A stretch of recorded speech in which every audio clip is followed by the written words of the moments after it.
後咩啲啊？喂，係啊，唔年啊吓，打乜撚嘢啊？打乜撚嘢啊？好啊，大家好，歡迎嚟到資訊365。今次真係要買定包花生慢慢剝，就係因為阿婆隨地吐痰，同呢個拍片嘅女士發生激烈爭執。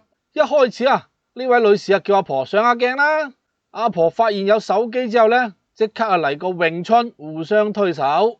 阿婆仲用隻手同樓主按摩，喺度指手畫腳揈嚟揈去，好似武俠片咁互相比武。我哋睇片。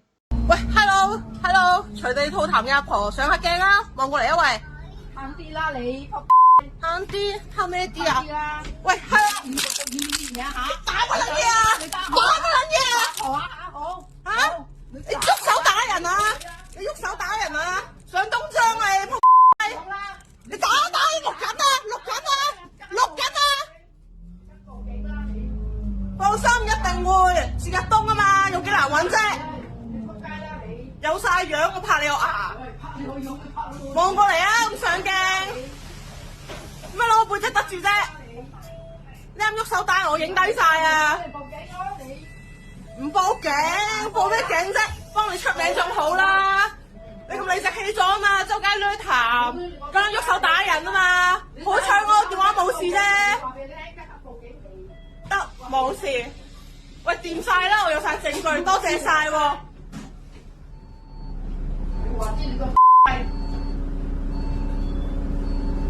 你演啦，係啊，演到街係啦，演到個啱，你會死啦你，等街你。做晒料啦，唔該晒。嗱，咁片段開始樓主主要影低阿婆，就係要話俾全世界聽阿婆隨地吐痰。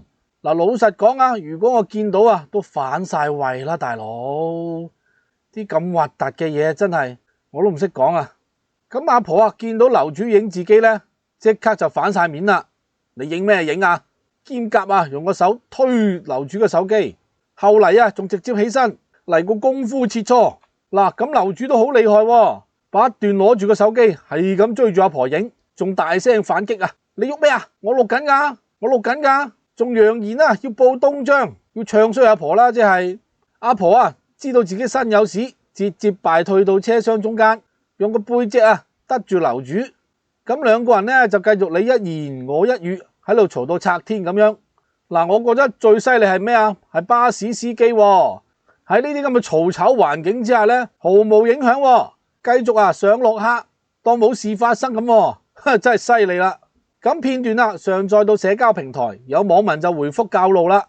若當時未方便即時報警，建議樓主去到東涌附近警署舉證報案，以儆效尤。好言相勸無效，舉證舉報。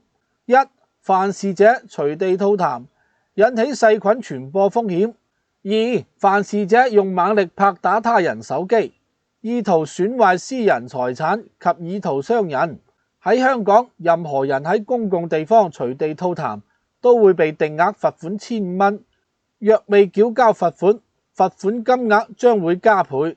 巴士上吐痰同屬於此例條例範疇，會視為亂拋垃圾並受罰。此外，某些私人營運巴士公司，例如小巴公司，都會設有嚴格嘅乘客規則，禁止喺車廂內飲食或者做出其他不衛生嘅行為。嗱，呢位網友就講得非常之好啦。